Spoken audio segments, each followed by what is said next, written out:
Hello, it's nice to have you join us on Nationwide. I'm Naja'atu Tijani. President Muhammadu Buhari is on a working visit to Kaduna State, where he has inaugurated a number of projects. We'll now join Salamatu in our Kaduna studios for details. Thank you, Naja'atu, and a warm welcome to Kaduna. President Muhammad Buhari has commenced his two-day official visit to Kaduna State with inauguration of landmark projects executed by the state government under its urban renewal program. Suleiman Rigachikun reports that multi-billion naira Kawo overhead bridge is among projects inaugurated by the president. The report.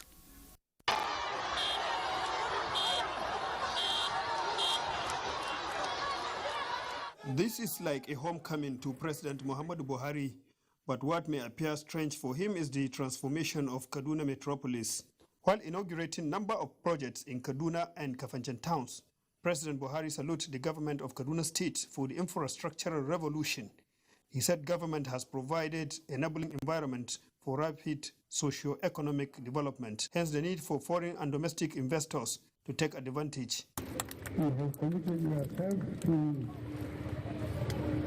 changing Kaduna, and we have been very successful, and people throughout the country are appreciative. So we are writing history in letters of gold. I congratulate you for your achievements so far. Governor Nasser Ahmed El-Rufai told his guests that his administration is desirous of transforming Kaduna State for future economic development. He said needed infrastructure for capital flow have been put in place. Governor El-Rufai called on citizens to support President Buhari in his quest to develop the country. Suleiman Rigachikun, NTA News. For Nigerian youth to contribute meaningfully towards the national development, they must be skillful and entrepreneurial in thinking. This is the submission of speakers at the National Conference on Youth, organized by the Center for Economic, Social and Population Research, Bayero University, Kano. Aminu Umar reports. National Youth Policy recognizes youth as those between the ages of 18 and 35. Statistics have shown that this bracket constitutes the major percentage of the Nigerian population and those with voting power. However, they are the group that is least represented economically and socially. The National Conference, with the theme Future is Youth, aims to provide solutions to the challenges for them to take their pride of place in leading the nation. For this youth, the time to prepare is now. This, they believe, can happen if they are given the needed mentorship. It's only when the son of nobody becomes somebody without knowing of anybody in Nigeria that we say the future is for youth. So if at all they are allowed and they give them a chance to portray what they are, I believe the future will be better. Minister of Sports and Youth Development Sunday Dare represented, including the Vice Chancellor, Bayero University Kano, Professor Adamu Abbas, among others, noted that youth are the energetic group of the population that need a proper guide to channel their strengths towards a meaningful venture.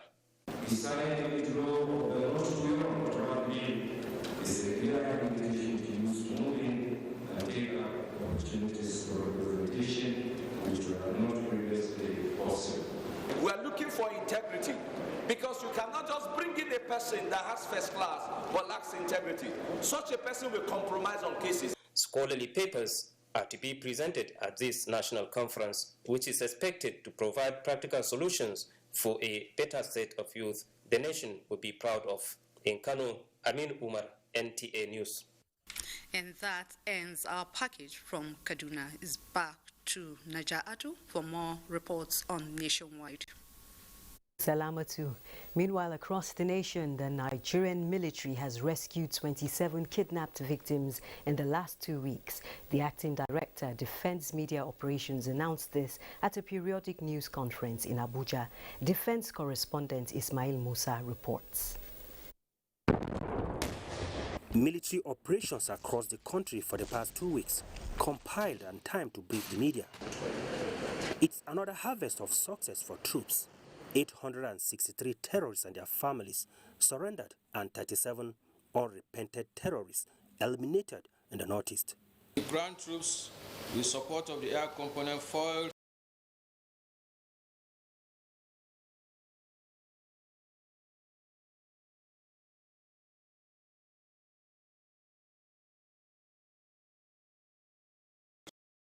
refining sites recovered and destroyed in the Niger Delta by troops of Operation Delta Safe.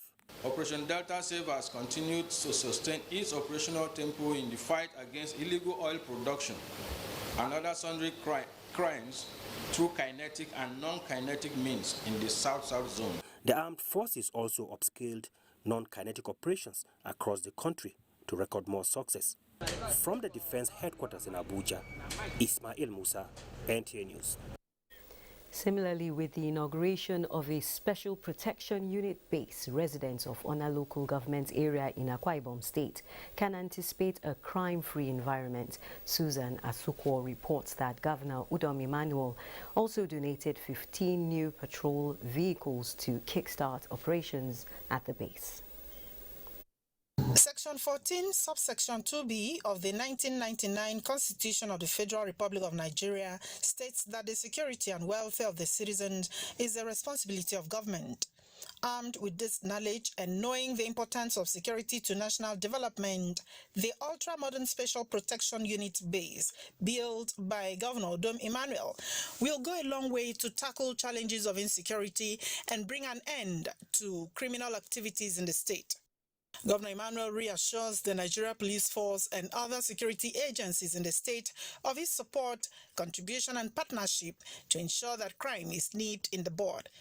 And also still want to reassure all the security agencies in the state of our cooperation, of our partnership, of our collaboration to achieve our primary goal and purpose. The Inspector General of Police Alkali Baba Usman says the construction of the SPU by the governor is in line with President Muhammadu Buhari's unrelenting fight against insecurity in the country. To support this immediate take-up, I have approved the following to be provided to this facility. That the base is designated as Special Protection Unit Base 27, our Iman Ona, Akwa Ibom. The allocation and delivery of a brand new purpose-built pickup vehicle by the Post Transport Officer will be delivered.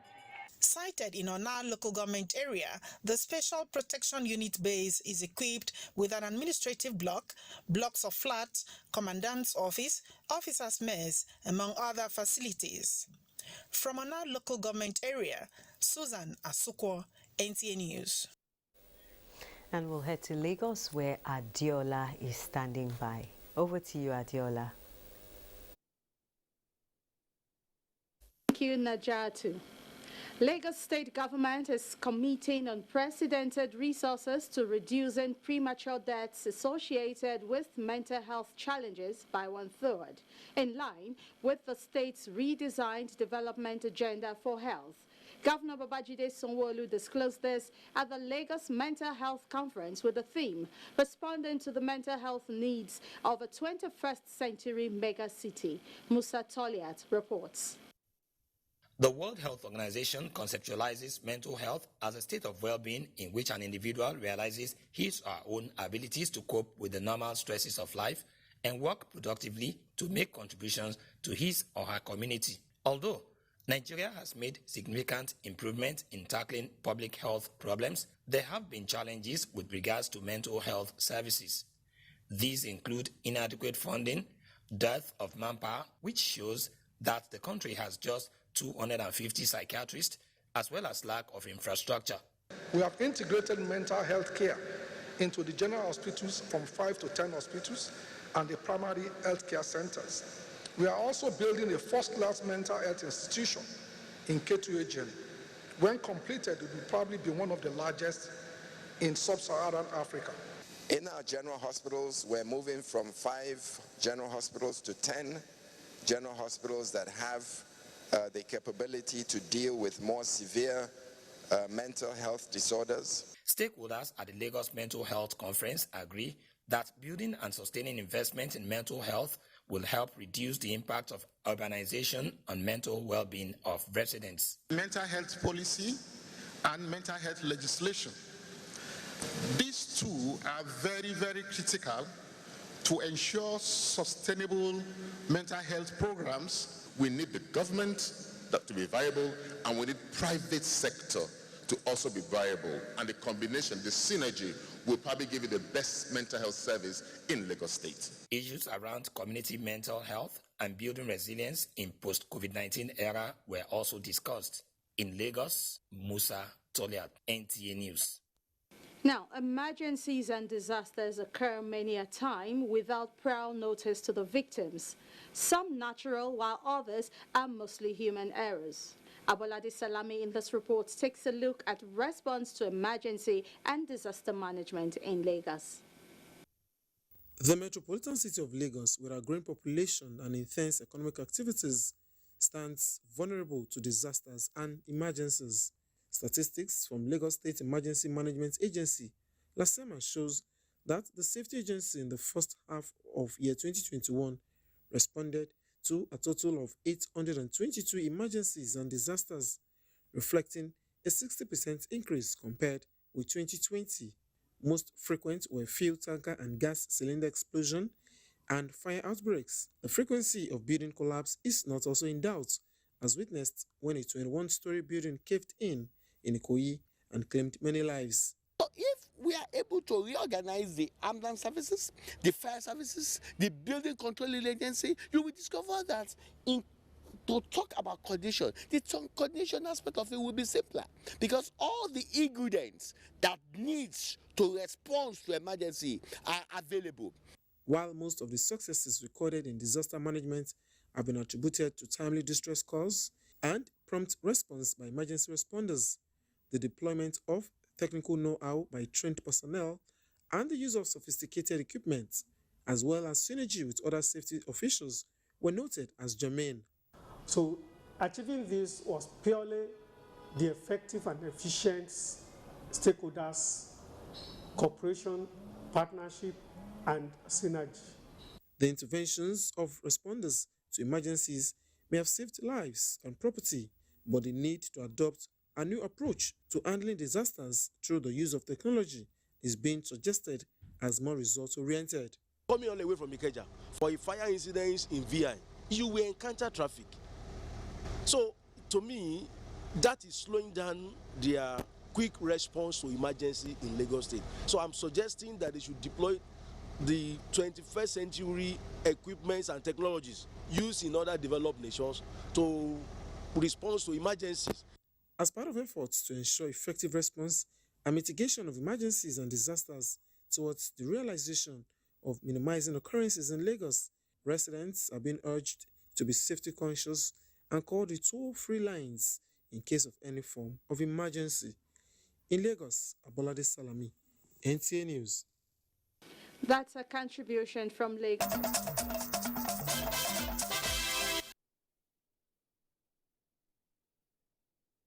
Still watching Nationwide, welcome to Jos. Plateau State government has expressed commitment to reducing maternal and child mortality to the barest minimum in the state. This came to fore in Jos during the flag-off of a special intervention program to cater for the nutrition needs of pregnant women and children under 5 years in the state. Caleb Gochin reports. To come out and take this once they are pregnant or they have children, they should come out and take this drug. This special program, which is under the auspices of the World Health Organization, is made possible through counterpart funding from the Plateau State government following reports of stunted growth in children population. With a contract signed in July 2021, drugs comprising supplements, deworming, as well as iron and micronutrient products have been made available for the well-being of pregnant women and children. All our maternal mortality, infant mortality, all those indices should come down if we really implement this project. We're going to do all the possible best as a local authority to support and also to see the success of this program. Major stakeholders underscore the importance of the exercise. We found out that when a child is developing, brain growth is maximal at the age of 2 years. So anything you want to do as far as nutrition of the child is concerned should be done within those 2 years. It is because of the lower nutrition status of these women that when they give birth, you hear of a woman bleeding to death. This shouldn't be the 21st century in Nigeria. A playlet depicted how the program will ensure even accessibility by all concerned. In Jos, Caleb Gochin, NTA News. To improve healthcare delivery, Plateau government has presented beddings and other consumables to the Hospital Management Board for onward distribution to health institutions across the state. Belkisu Nuhu reports. The items, which are collective donations from donors and Coalition Against COVID through the Office of the Secretary to the Government of the State, includes personal protective equipment, beddings, and other hospital supplies. The gesture is to improve healthcare delivery in the state, particularly in rural communities. To the glory of God, we have officially handed over to the Health Assessment Board for onward distribution to the health facility in the state. And as I've said, the distribution list will be returned to the committee, and the committee will appropriately acknowledge those who supply these items. On behalf of the benefiting health institutions, the Chief Medical Director, Hospital Management Board, appreciates government and other donors for the gesture, promising to ensure even distribution to the beneficiaries. We will identify areas or those facilities that are in need. Some of them do not need some of these items because of donations that has been given by individuals and by government. He reaffirms their commitment to providing quality healthcare services to the people. In Jos, Bilkisu Nuhu, NTA News. That wraps it from Jos. Naja'atu is back to you for more reports in Abuja. Thank you and welcome to our Abuja studios. We're talking legislative matters now. Strict implementation of the provisions of the Petroleum Industry Act will signal the international community that it is no longer business as usual in the nation's petroleum sector. The Senate Committee on Petroleum Resources Upstream noted this while on oversight of the Nigerian Upstream Petroleum Regulatory Commission. National Assembly correspondent Dayo Gunshola reports. It is the first week of resumption of the National Assembly, and members of the Senate Committee on Petroleum Resources Upstream are already on the move. The mission to the Petroleum Resources Upstream Regulatory Commission is to assess the level of implementation of Petroleum Industry Act. The committee was clear that non-implementation of PIA will be a pointer to the failure of its leadership. So we are now letting the industry know that the National Assembly is fully out to ensure that every single provisions as enshrined in the Petroleum Industry Act is followed to the letter without any form of ambiguity. The task ahead of you is enormous. It's enormous. That's why we must constantly work with the steering committee to ensure that you are properly guided without infringing on your independence, because that's what the industry is looking at. We are very determined in ensuring that we perform in line, operate in line with the provisions of the Act. Suffice for me to say that we equally recognize the fact that your support, of course, which we have been enjoying since our assumption of office, is very key.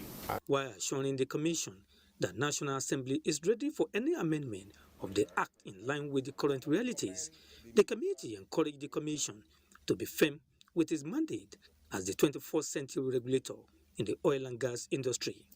In Abuja, Dayo Gunshola, NTA News. Still on enforcing strict measures, the House of Representatives has resolved to conduct an investigation into alleged missing arms and ammunition across different formations of the Nigeria Police Force. This is sequel to a motion from the Deputy Minority Leader, Tobi Okechukwu, who referred to a report which emanated from the Office of the Auditor General of the Federation. The audit report alleges the disappearance of more than 178,459 varieties of arms and ammunition of the Nigeria Police Force as of December 2018. Among the missing arms are more than 88,000 AK-47 and 3,907 various rifles and pistols. Meanwhile, the Electoral Act Amendment Bill has been passed. The Nigeria Governors Forum has commended the leadership of the Nigerian Senate for accelerating the removal of contentious clauses in the draft electoral bill.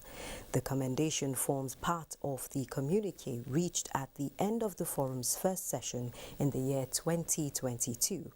The forum also appeals to the House of Representatives to follow suit in quickening action on the draft bill to facilitate its immediate return to the President for his assent ahead of the 2023 elections. The forum also pledges to dialogue with the organized labor on issues surrounding the petroleum subsidy to avoid disagreements which may further undermine government efforts at salvaging the economy. The forum expresses gladness over the declining pace of the Omicron variant of COVID-19 and urges state actors to ramp up the vaccination exercise and reinforce non-pharmaceutical measures.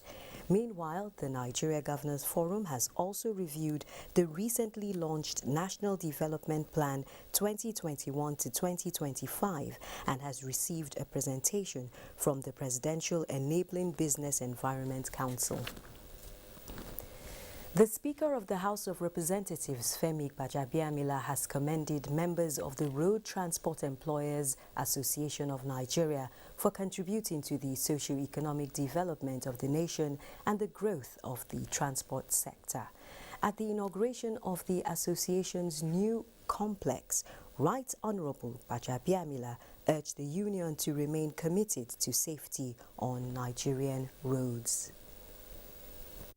We will continue to do what we can to help your industry thrive. We will also continue investing significantly in road transport infrastructure, which will expand your routes and ensure that you can cover more ground quickly, safely, and at substantially less cost. By supporting and setting up of the women wing of this very great organization is highly commendable.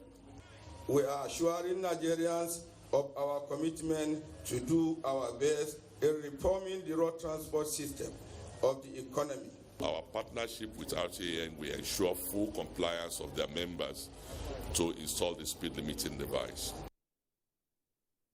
The need for regular sensitization on road safety to reduce carnage, the adoption of global trends in road transport, as well as optimum utilization of the Office for the Promotion of the Transport Sector were also advocated. This is Nationwide on the network service of the NTA. We'll take a break now. Do stay.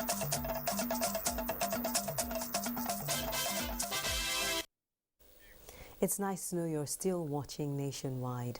Nigeria and the United States have signed a bilateral agreement through an act prohibiting the trafficking of cultural property and artifacts from Nigeria into the United States. The agreement is for an initial period of 5 years, which is subject to review. Anthony Forson reports. The ceremony did not come easy. The driving force, Information and Culture Minister Lai Mohammed, has had engagements at the highest level, engaging all critical officials at the bilateral level. The last was his visit to the Acting Assistant Secretary of State on Education and Culture in Washington. So, for him signing on behalf of the federal government of Nigeria translates to A mission accomplished, just as the U.S. Ambassador to Nigeria, Mary Beth Leonard, signed for the United States.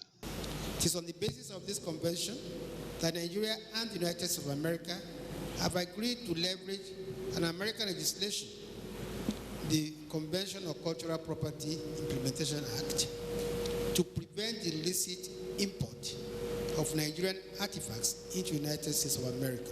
The legislation, Lai Mohammed pointed out, was enacted by the United States to restrict importation into the U.S. archaeological materials dating from 1500 BC to AD 1770. On the basis of this agreement, Nigerian antiquities being imported into the United States without relevant or requisite export permit will be seized at the border of the United States and returned to Nigeria without the arduous and costly task of going through the labyrinth of judicial and diplomatic processes. We have to sensitize our police, our customs, our immigration, so that we are seen to be doing what we can to safeguard those assets of ours. The U.S. Ambassador to Nigeria said her country has established same bilateral agreements with other countries. Just in my time as ambassador to Nigeria, I've watched a vigorous international discussion advance on the provenance of art, including discussion of museum collections in the United States.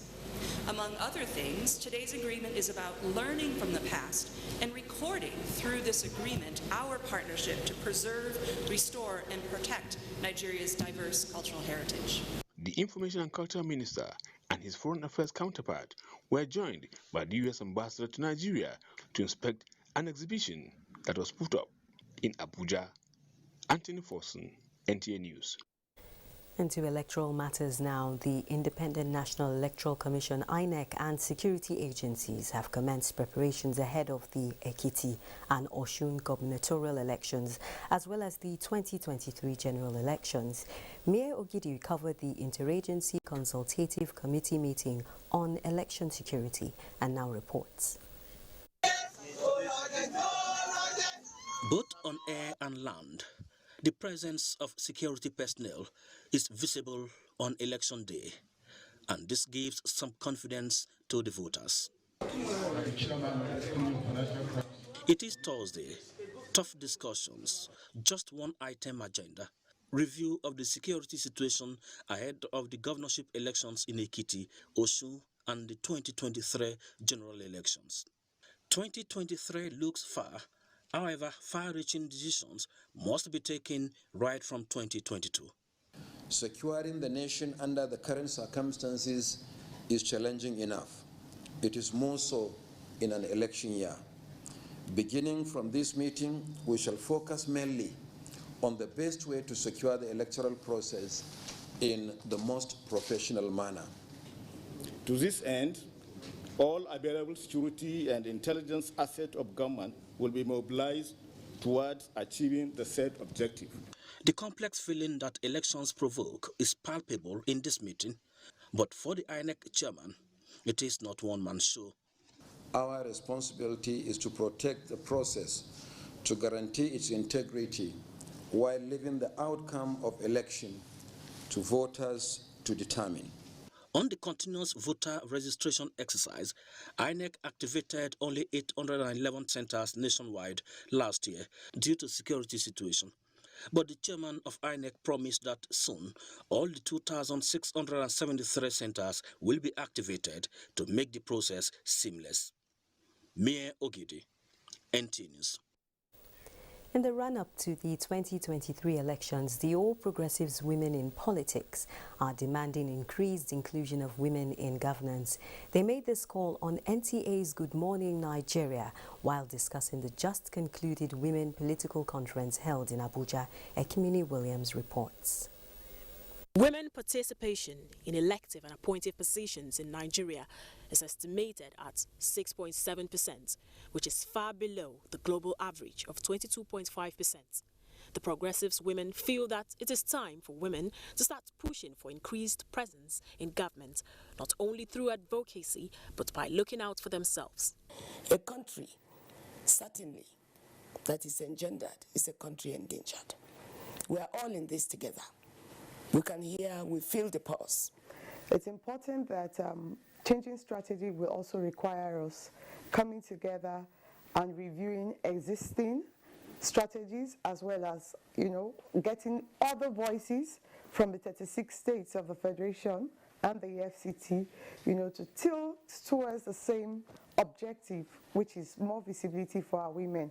Critical to this goal is a digital academy where successful women stand as role models for others, disseminating leadership skills and knowledge. The sharp decline of women representatives in all elective offices in the past 10 years is heartbreaking, and I will allege it to the insincerity of our political leaders. We have capability. We have the passion. Look inwards. Look at us. Give us more responsibilities. You have a Minister for Finance that is doing so well. The Progressives women are keen on driving the agenda to the grassroots to bring more women on board. In Abuja, Ekemini Williams, NTA News. And on the educational front, government is putting together a robust strategy to reposition secondary education in the country for better outcomes. The Minister of Education made this known at the inauguration of the first ever governing board of National Senior Secondary Education Commission in Abuja. The senior secondary education has been the only subsector operating without functional regulation or an intervention body. The Commission is responsible for prescribing the national minimum standard for promoting and regulating senior secondary education, both in public and private schools, as well as providing financial intervention for states. On your every shoulder is the effort of government to improve the quality of output of secondary schools lie. It will lie on your individual shoulders for the next 4 years. All opportunities should be harnessed by members of the board to put the Commission on a sound footing to provide the roadmap for an accelerated delivery of inclusive quality education to all Nigerian citizens. The act establishing the commission was enacted in 2004 but remained until 2 years ago when it was resuscitated with the appointment of an executive secretary in June 2021. Kaduna State Government is engaging civil society organizations and relevant stakeholders to scale up campaign against drugs and substance abuse in the state. The coalition of concerned citizens is to harmonize their position and adopt a more practical and pragmatic approach to confronting the problem headlong. Achari Maxwell reports. Kaduna State is among states witnessing increased cases of drug abuse in the country. Statistics show that Kaduna State accounts for 10.6% of drug addicts out of its total population figure. The consequences of this is increase in crime rates, especially among youths in the state. As a result, concerns keep mounting among the people, which compel the Kaduna State government to seek synergy with critical stakeholders in finding lasting solution. Train the people so that they will do their work very well, because you see so many people doing a drug reduction program, carrying postal everybody. It's not every people you use posters for. It's not every people you go and talk to. There are strategies, there are a way of doing these things. Some of us will actually network from this particular engagement, which of course, when there is issue in the society, if it's not within my area of jurisdiction or is not my area of coverage, I can easily contact somebody and say, this is a case, know what to do to engage the community so that this particular person will get out of it, or this community can be rid of this particular issue. Believing that fighting drug addiction requires a multidimensional approach remains key to state government's engagement. This interaction will help us to do a proper mapping of these NGOs and civil societies organizations so that we know who is working where and work together with them. We cannot be everywhere, but with these very passionate people, we can reach the nook and crannies of Kaduna State. Sustaining this collaboration will help in addressing drug-related offenses in the society. In Kaduna, Achari Maxwell. Similarly, in Lafia, the fight against the use of illicit drugs and substance abuse by the federal government is achieving positive results, say participants at a sensitization program on drug abuse and its consequences in Lafia, organized by the National Orientation Agency. Charity Ashiki reports. It's no longer news that despite efforts by security agencies, social vices and crimes have continued to pose threats to the socio-economic fabrics of the country. Apart from other factors, consumption of illicit drugs is readily fingered as a motivation to the upsurge of crime. The one-day sensitization program is to reawaken the consciousness of all stakeholders to this danger. It is strategic for us to do this in this year 2022 and at the beginning of the year, because it's a pre-election year and all the activities are already being heightened up towards election. The drug trade is the second most lucrative industry in the world, following arms trade or preceding oil. So this sensitization, I think, is timely because we need to put heads together and ensure that these activities are checkmated. Other stakeholders who decry the effects of drugs on the society say it takes the efforts of all to reawaken the society to this reality. It could not have come at a later time than now, considering the incidence of drug abuse, political thuggery, kidnapping, and other vices that bedeviled the nation. This is a thing of concern, and I think that the society as a whole must take time to address. In Lafia, Charity Ashki, NTA News. Now that the Yuletide is over, workers at the Cross River State Chicken Processing Factory, also known as Kalachika, are on vacation, creating a labor shortfall at the factory. To close the gap, the factory received an unlikely volunteer in the person of Governor Ben Ayade on a visit in preparation for NAFDAC certification. Paul Abel reports. Governor Ben Ayade, who describes his experience at the chicken processing factory as worthwhile, revealed that the factory value chain is providing employment for about 100,000 persons. Our factory is completely ready to get to the market.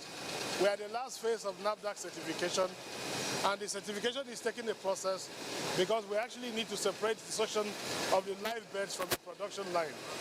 So in order to create a control system, NAFDAC have given us clear specifications, and we are adjusting our production process to meet the NAFDAC criteria. In addition, we need to set up a laboratory. The laboratory is in place, but there are certain sensitive equipment for the final testing. So indeed, that's why you've not seen us launch it aggressively in terms of marketing, in terms of advert, because we need the final NAFDAC certification to do so. The governor also throws light on the technicalities of the production process, provision of feeds for the poultry to feed the factory, among others.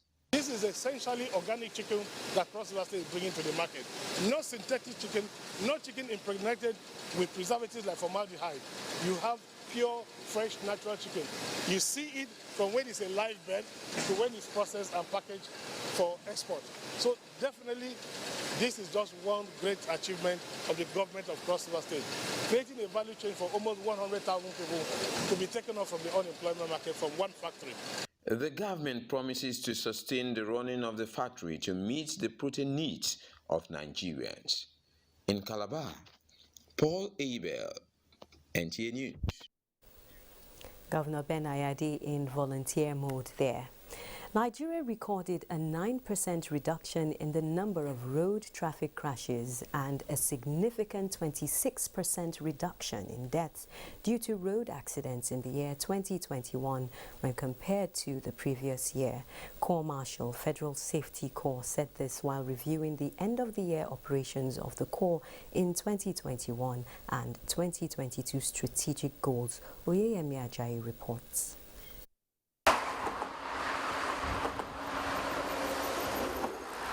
The Federal Road Safety Corps, during the 2021 end-of-the-year patrol operation, which was codenamed Operation Zero Tolerance for Road Crashes, had a definite mandate of ensuring that road mishaps are brought to the barest minimum.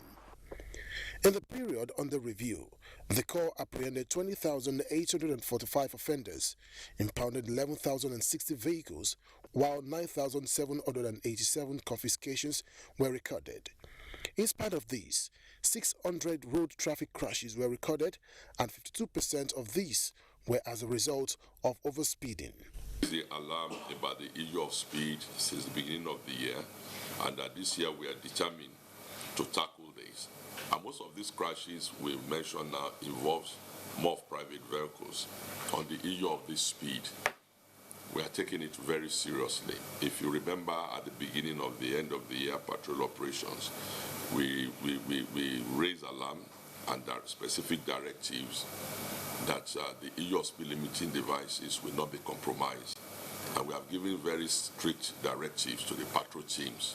All commercial vehicles must fully have the speed limiting device installed in the vehicles. Other factors highlighted include driving under influence of drugs and alcohol. Persuasive law enforcement and ICT. Achibong Basi reports.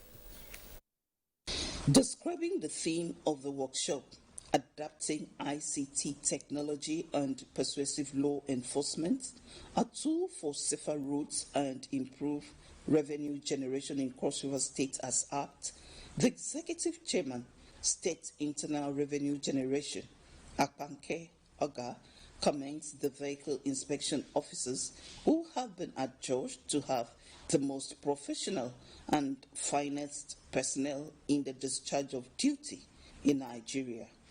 Yes, they're doing a fantastic job. Cross River is a big state, geographically, so I know the VIOs probably have a lot of challenges in mobility, staffing, training, which we observed, especially training, adapting technology and all that. The Chief Vehicle Inspection Officer, Paul Bepe, while speaking on the need for persuasive enforcement for safer routes, also reiterates the need for data manifests. Like you know, almost all the crimes committed are through the road, either through motorcycle, tricycle, or vehicle. So it is now a concern to us as a department to ensure that those things are in place. The department further disclosed plans to achieve a safer routes by improving its services through networking, through public orientation to properly sensitize road users on the do's and don'ts. In Calabar, Achibong Basi, NTA News. And from Calabar, we head to Benue State, where circumstances surrounding the gruesome murder of a staff of Benue State Internal Revenue Service Sixtus Tefa Akure remain unclear. Considering the way his lifeless body was discovered, staff of the BIRS and other members of the public are making a sincere call for proper investigation into the matter to uncover his killers. Sandra Dowisi Akeme reports. Mr. Sixtus Tefa Akure, until his demise, was a tax officer with the Benue State Internal Revenue Service, posted to North Bank area of the state capital. On the ill-fated day, the late Sixtus Akure, according to his colleagues, was at his duty post, where he was allegedly molested by men in uniform and weeks away, only for his lifeless body to be discovered the following morning. Whenever we were on duty, they come and demand for fuel. When they came back the third time, the staff which was on duty on that very day now went close to them. Why the helpers ran away, and then he went there to like approach them and let them understand that was the situation. That was them when they started molesting him anyhow. For how long? Because the person killed is someone's husband, is someone's son, is someone's father. At least justice should be done about his death. We need state government to give us security here, because they have been molesting us here like that. So at least we are not doing an illegal job. But it seems like these guys are bent on doing what they are good at doing, because nobody is there to follow up this matter. We need more protection in our work. We cannot be running from criminals, armed robbers, bandits, and then we come back home to our houses doing our jobs, and then the men in uniform still be oppressing us. An official of BIRS, Victor Beke, regretted that members of his staff have continued to come under harassment in the course of their duty, a situation he describes as unfortunate. Where these boys are working, their legitimate duty post, where even this guy was picked up, was where he was working was his duty post. These are inspection points for those who have not paid the right taxes. Police Public Relations Officer Sewisi Anene says the command has launched investigation into the incident to uncover the cause of Akure's death. Investigation into the cause of his death and who is involved is ongoing.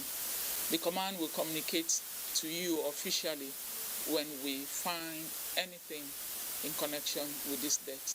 As a mark of solidarity, staff of the BIRS have locked the gates of the organization, demanding justice for their allegedly murdered colleague. In Makudi, Sandra Dewisi Akeme, NTA News. And NTA will continue.